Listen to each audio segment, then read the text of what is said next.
Halo dan selamat datang kembali di sesi eksplorasi mendalam kita. Hari ini kita bakal nyelami dunia wirausaha nih. Tapi bukan dari sisi cerita sukses yang mungkin sering Anda dengar. Kita mau coba bedah jalur menuju kesuksesan itu.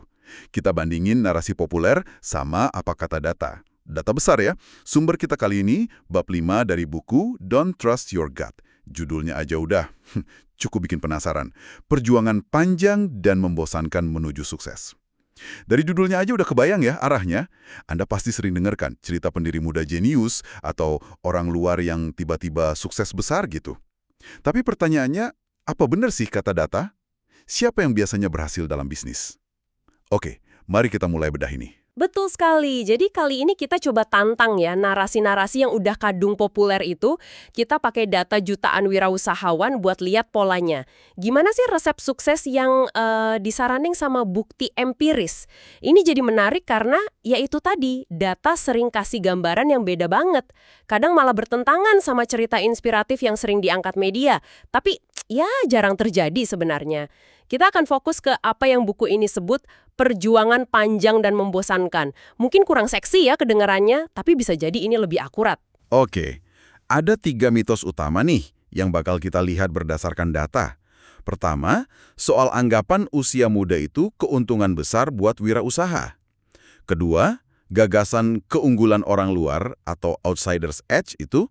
Dan ketiga, teori kalau mereka yang di pinggir atau pernah gagal, justru punya kekuatan kaum marginal. Siap ya, kita lihat datanya? Siap. Kita mulai dari yang pertama deh. Mitos keunggulan usia muda. Gambarannya kan jelas banget ya. Mark Zuckerberg gitu, usia 20-an awal bangun Facebook. Kayak di film The Social Network itu. Media, budaya pop, suka banget sama narasi jenius muda yang dobrak kemapanan. Kayak udah jadi standar emas gitu ya, apalagi di teknologi. Iya, narasi itu kuat banget, menarik emang. Tapi coba kita hadapkan sama data dingin ya. Ada studi besar dari Azulay, Jones, Kim, dan Miranda. Kita sebut aja AJKM. Mereka ini nggak cuma lihat beberapa cerita sukses, tapi analisis data dari 2,7 juta wirausahawan di Amerika. Hasilnya, ternyata usia rata-rata pendiri bisnis pas mulai usaha mereka itu 41,9 tahun. Hah? 41,9?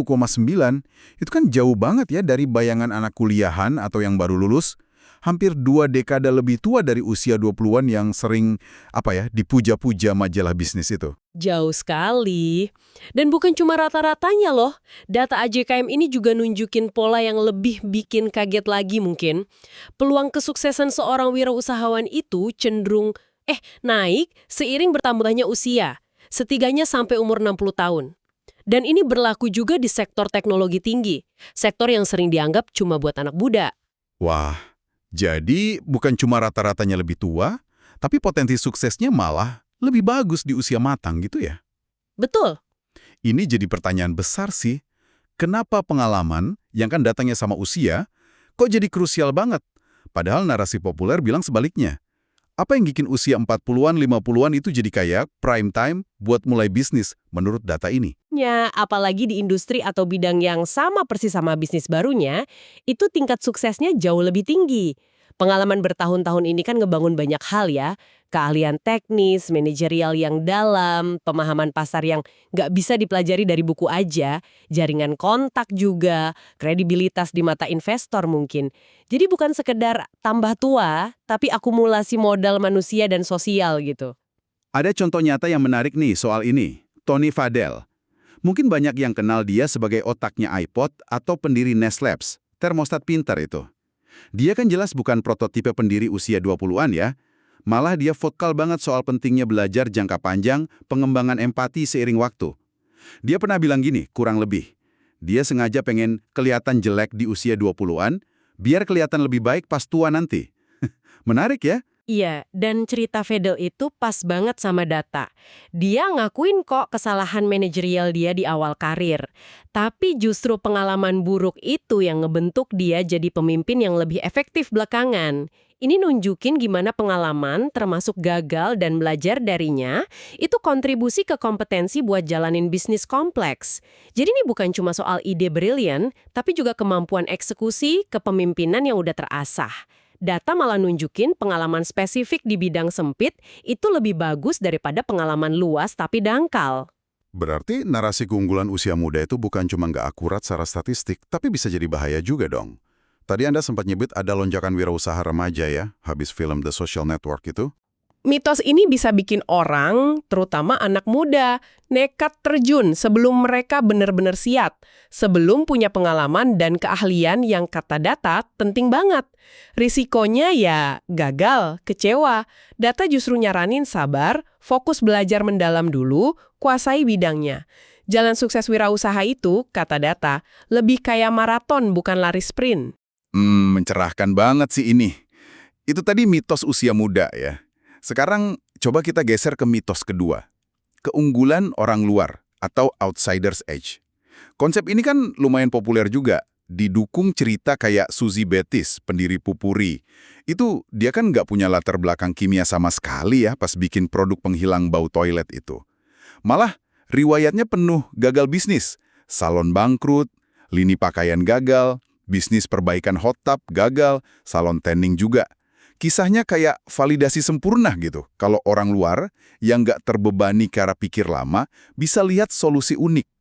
Buku Range David Epstein juga bahas ide mirip ini kan? Iya, kisah Suzy Bettis itu memang luar biasa inspiratif. Sering banget dikutip sebagai contoh outsider advantage. Konsepnya sendiri sih nggak sepenuhnya salah ya. Dalam beberapa kasus, ya perspektif segar dari luar memang bisa picu inovasi. Masalahnya itu kalau kita anggap ini jadi aturan umum atau jadi jalur yang paling mungkin berhasil di kewirausahaan. Kalau kita balik lagi ke data AJKM tadi, yang analisis jutaan pendiri itu, gambarannya beda banget kalau kita ngomongin probabilitas sukses. Terus apa temuannya data EJKM soal hubungan pengalaman sebelumnya sama tingkat sukses? Beneran orang luar lebih unggul? Justru kebalikannya, dan bedanya signifikan loh. Data AJKM nunjukin tingkat keberhasilan tertinggi sekitar 0,26% itu ada di pendiri yang punya pengalaman sebelumnya di bidang yang sangat spesifik dan sempit, yang sama persis sama bisnis barunya. Mereka ini insider sejati. Wow, 0,26%. Kedengarannya kecil ya. Tapi di dunia startup yang gagalnya banyak, itu pasti lumayan tinggi ya. Terus gimana yang lain? Yang kedua terbaik itu mereka yang punya pengalaman di bidang yang luas yang sama. Tingkat suksesnya sekitar 0,22%. Nah, di posisi paling bawah, itu para outsider sejati, yang nggak punya pengalaman relevan sama sekali di bidang itu. Tingkat sukses mereka cuma 0,16%. Jadi, secara statistik, datanya jelas banget. Makin dalam dan relevan pengalaman Anda di satu domain, makin tinggi peluang suksesnya. Keahlian mendalam bukan ketidaktahuan yang jadi prediktor kuat. Jadi keahlian spesifik itu beneran jadi kunci ya? Bukan sekedar perspektif segar atau mikir di luar kotak ala orang luar gitu? Secara umum iya, perspektif segar mungkin bisa bantu nemuin ide awal. Tapi bangun bisnis yang sustain itu butuh lebih dari sekedar ide kan? Butuh pemahaman mendalam soal pasar, pelanggan, operasi, teknologi, kompetisi. Hal-hal yang biasanya datang dari pengalaman bertahun-tahun di bidang itu. Cerita outlier kayak Bettis itu ada, inspiratif memang, tapi data nunjukin kalau bertaruh di jalur orang dalam yang berpengalaman itu strategi dengan probabilitas menang lebih tinggi. Ini benar-benar nantang narasi populer ya. Oke, mari kita lanjut ke mitos ketiga. Kekuatan kaum marginal atau power of the marginal. Ada teori nih, salah satunya dari Paul Graham, pendiri Y Combinator. Dia bilang, orang yang nggak punya beban, mungkin yang pernah gagal, atau di pinggir masyarakat, atau finansialnya kurang mapan, justru lebih berani ambil risiko besar. Logikanya, mereka ngerasa nggak banyak ruginya kalau gagal lagi. Sementara orang yang udah mapan, punya reputasi bagus, mungkin lebih konservatif. Kedengarannya masuk akal sih di permukaan. Iya, secara intuitif kedengarannya logis ya, teori nothing to lose ini punya daya tarik. Tapi ya lagi-lagi pas kita uji hipotesis ini pakai data skala besar, hasilnya beda lagi. Kali ini kita lihat riset dari tim peneliti data pajak Smith, Yagan, Zidar, dan Zwick. Mereka ini ngelakuin hal yang menarik banget. Mereka ngelacak riwayat pendapatan para pendiri startup sebelum mereka mulai bisnis. Tujuannya ya buat lihat apa benar orang yang sebelumnya kurang sukses finansialnya itu lebih mungkin berhasil jadi wirausahawan. Dan hasilnya gimana? Apa kaum marginal yang nekat itu yang dominasi daftar pendiri sukses? Sama sekali nggak.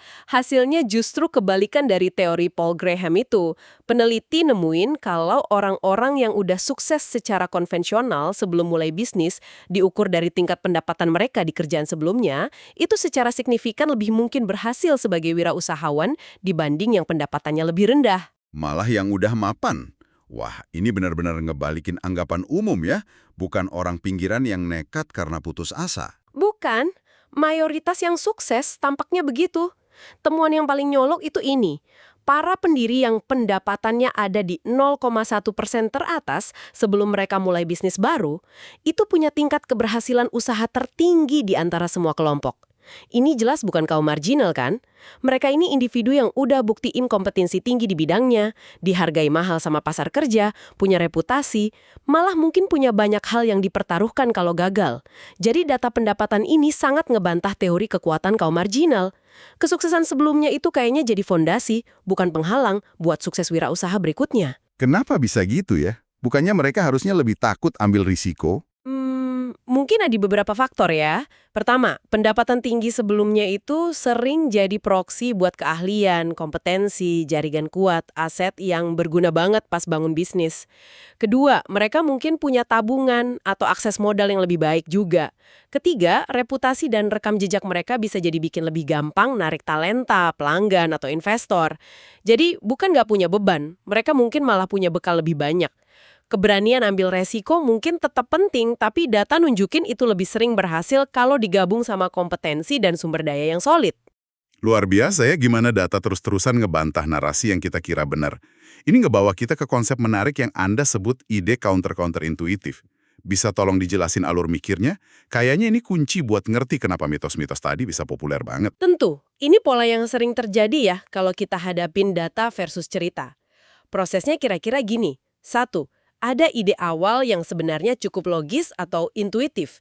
Misalnya, pengalaman bertahun-tahun di satu bidang itu ngebantu kalau mau bikin bisnis di bidang itu. Masuk akal kan? 2.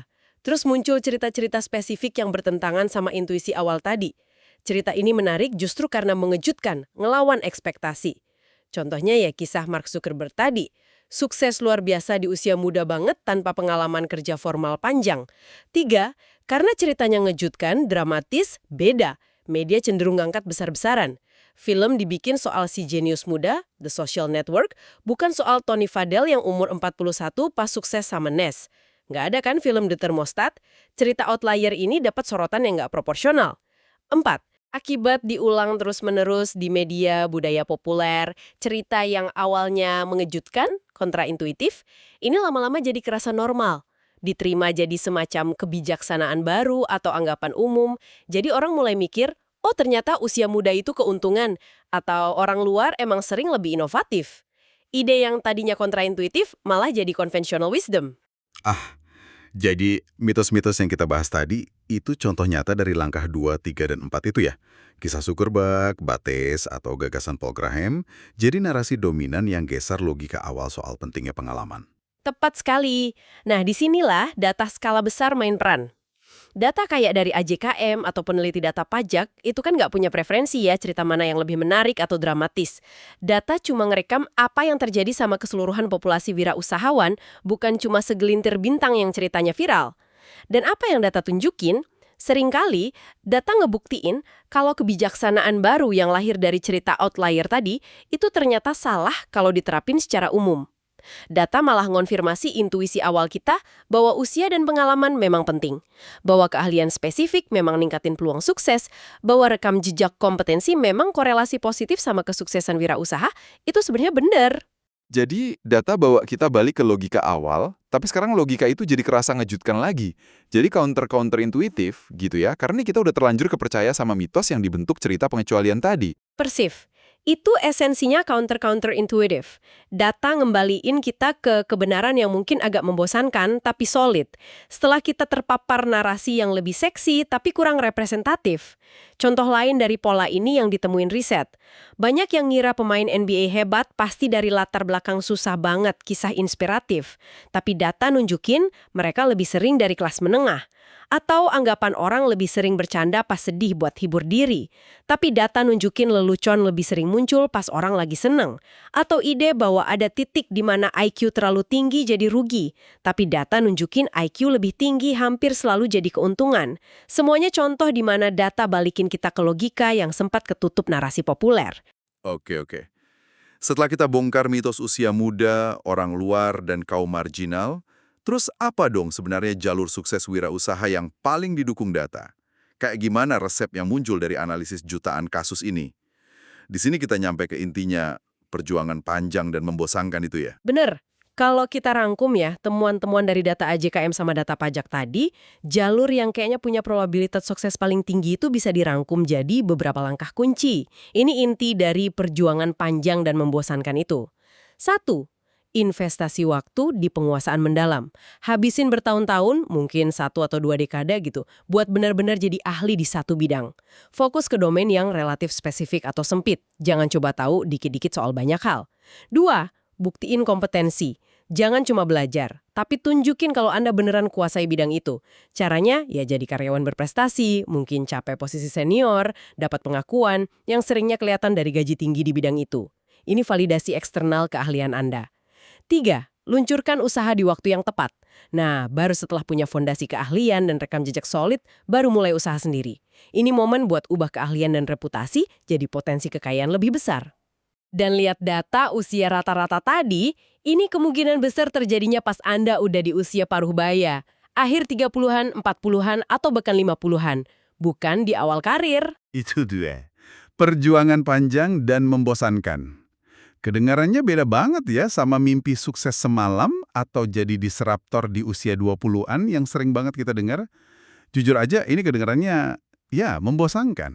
Kurang glamor gitu. Tepat sekali. Ini bukan narasi yang bakal jadi film keren. Tapi, ya ini jalur yang menurut data paling mungkin bawa Anda ke sukses wirausaha yang berkelanjutan. Ini soal kesabaran, disiplin, fokus ke proses belajar, dan penguasaan, bukan hasil instan.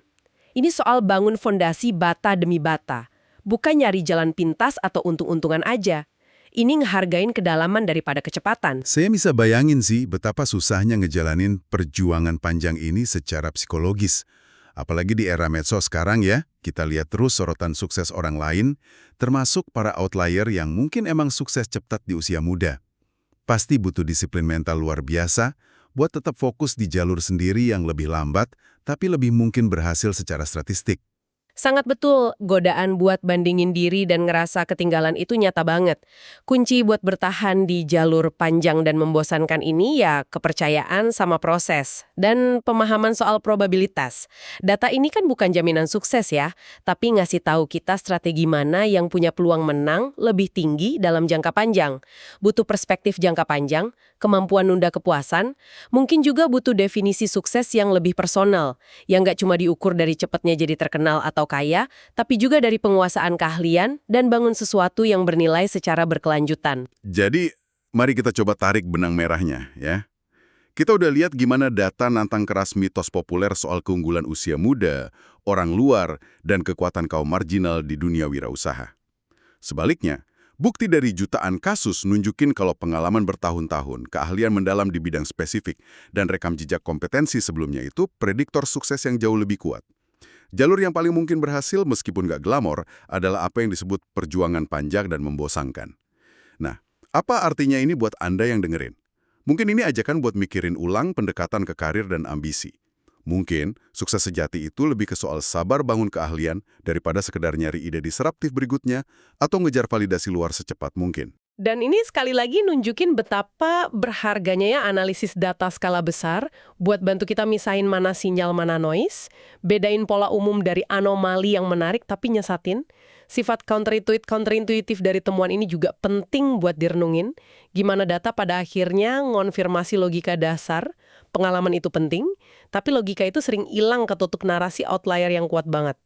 Ini pengingat kalau dalam jangka panjang, disiplin, tekun, kerja keras yang fokus buat capai penguasaan mendalam, itu seringkali lebih berharga daripada persepsi soal jenius bawaan atau nekat tanpa modal semata. Sebagai penutup nih, ada satu pertanyaan lanjutan yang mungkin menarik buat Anda pikirin. Kita udah bahas gimana pengalaman dan rekam jejak sukses sebelumnya itu aset penting menurut data. Tapi gimana kita memahami peran kegagalan dalam perjalanan ini? Ingat cerita Suzy Batis tadi yang gagal berkali-kali sebelum akhirnya sukses besar sama Pupuri? Meskipun data secara umum gak dukung keunggulan orang luar atau kekuatan kaum marginal sebagai jalur utama, mungkinkah kegagalan-kegagalan awal kayak yang dialami Batis itu justru bagian integral dan penting dari proses belajar dalam perjuangan panjang itu sendiri? Seberapa besar peran resiliensi, kemampuan bangkit, belajar dari salah? Dalam membentuk wirausahawan yang akhirnya berhasil nempuh jalur panjang dan mungkin membosankan itu, bahkan kalau mereka datang dari latar insider yang berpengalaman. Sesuatu untuk direnungkan lebih lanjut ya. Sampai jumpa di pembahasan mendalam kita berikutnya.